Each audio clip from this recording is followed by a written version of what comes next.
In Brazil, there are 12 teams that are considered to be giant. Santos, São Paulo, Corinthians, Palmeiras, Flamengo, Botafogo, Fluminense, Vasco da Gama, Gremio, Internacional, Cruzeiro, and Atlético Mineiro. São Paulo and Flamengo are the only two teams in Brazil that have never been relegated. When you look at the other giants, Corinthians, Internacional, Atlético Mineiro, and Santos got relegated to the second division once.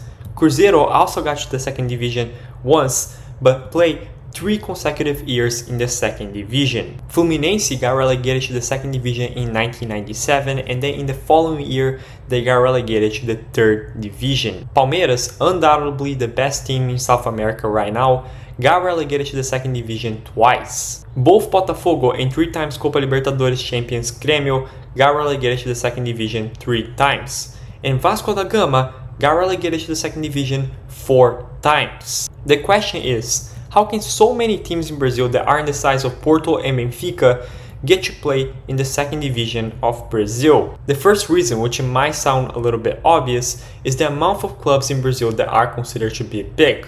Like I mentioned before, there are 12 teams in Brazil that are considered to be big. And in a competition where you have 20 teams, where 4 of those teams can get relegated, increases the chance of seeing at least one giant club in Brazil getting relegated every 2 years.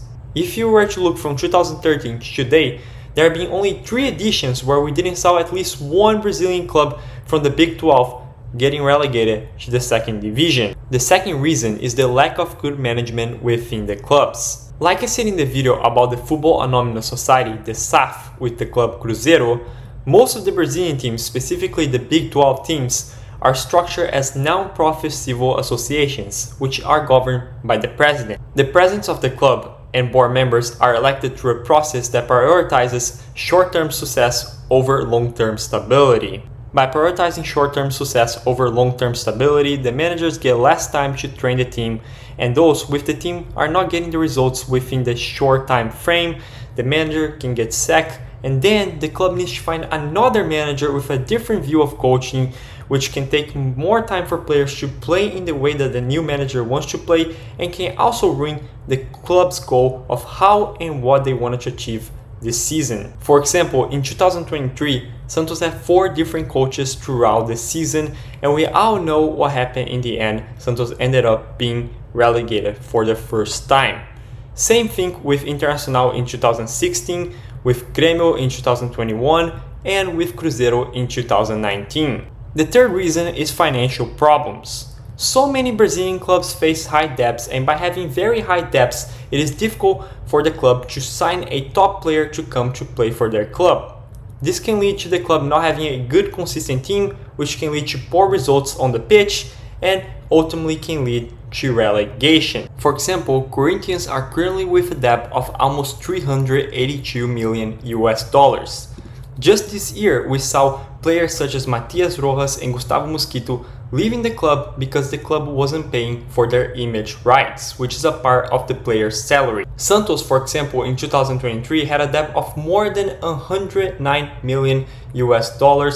Cruzeiro had a debt of almost $155 million in 2019 and was failing to pay the salaries of their employees on time. However, it's not just debt that makes big teams in Brazil get relegated. Sometimes it is the team's performance on the pitch. For example, in 2021, Gremio had a debt of $57 million, but a revenue of $87 million.